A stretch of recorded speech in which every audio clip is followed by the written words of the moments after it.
fishing today with a good fly fishing mate of mine, Matty. Say g'day, Matty. G'day. And get back to work. He's on teasing duty. We've both grown up fly fishing, but over the last several years we've been playing a lot more with soft lures, hard body lures and baits. But as it is with that fly fishing bug, it has a way of drawing you back into the fold. Our wives have led us away for a few days. We're here in Fraser Island, playing the surrounding waters for all the sorts of fish which hang around here. The idea was to come and chase mackerel and tuna, but on the way up, as plans often do, have a habit of changing. Someone told us there's a few marlin kicking around, so a lot of mates at home are backing us out, saying we won't catch one on the fly, and who knows, they may be right. We've got some awesome gear on board. We've got a plan. We're going to have a bit of a play with the local waters, see if we can turn up.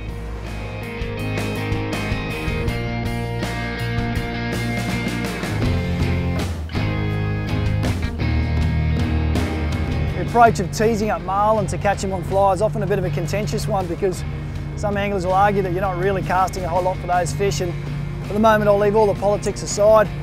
I find it a very intriguing approach, because what you're trying to do is find fish, bring them to your boat, and at the same time change their mood to where they anger up. You'll see their colour change, and then what you want to do is try and switch them onto a fly where they're looking for something that suddenly gets replaced by a fly. So there's a fair bit of timing, a fair bit of technique which goes into actually getting that fish to take a fly.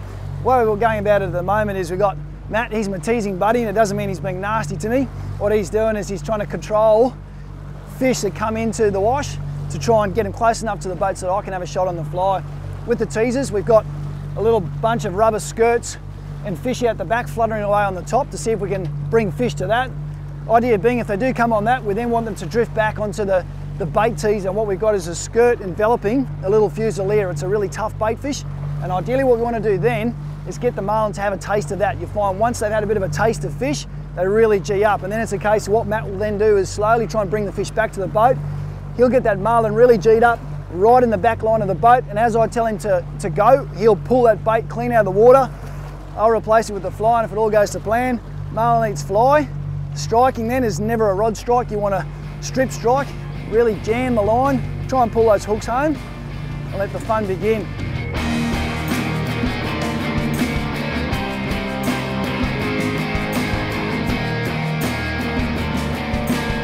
Okay, out. He's on it. Yeah, got him. Got him. Drive us out, drive us out, drive us out. Righto. He's well hooked, dude. Whew, hopefully. They are awesome at throwing hooks, so we'll just see how we go. Take your time with him, mate. Just take our time. This is an awesome little rod to be doing this on. It's a 10 weight from the Explorer family, the Guide 2 series. They pack an awesome punch. You can really punch out a fly on them. Probably not really doing them justice today because we're letting these really short little casts go, but mates of mine that have used these are so impressed. Neat thing about them is they're a great rod from the intermediate through to the experienced anglers. And to top it off, I've put an Explorer XPS Dorado. It's one of their heavy duty saltwater reels. The neat thing about them is machined aluminium spool.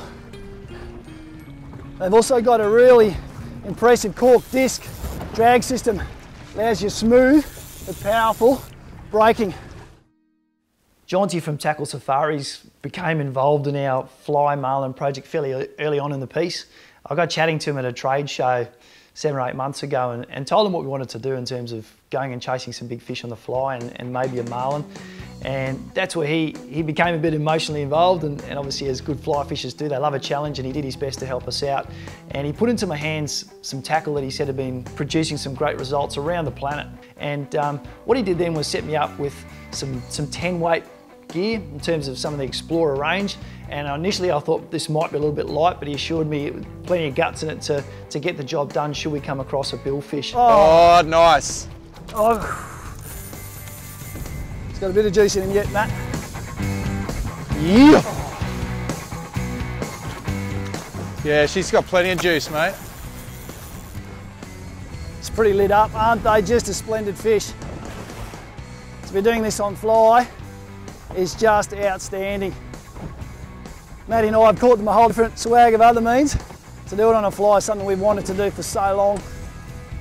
Using a 10 weight line, it's a 400 grain fly line. It's approximately 50 metres, it's got 10 metres of 400 grain at the top, which is it's a shooting head with a fast sink, so it gets the fly down quickly, lets the fish see it in the wash of the boat. Finished off with a 150-pound leader, and a Chris Beach fly is an absolute wizard when it comes to marking. Flies for our Aussie species. This fish has got a bit of life left in you yet. Really want to use your rod to full advantage when you're tackling fish like this. Let it absorb a lot of their power, a lot of their jumps. Main thing is just trying to keep a tight line to them.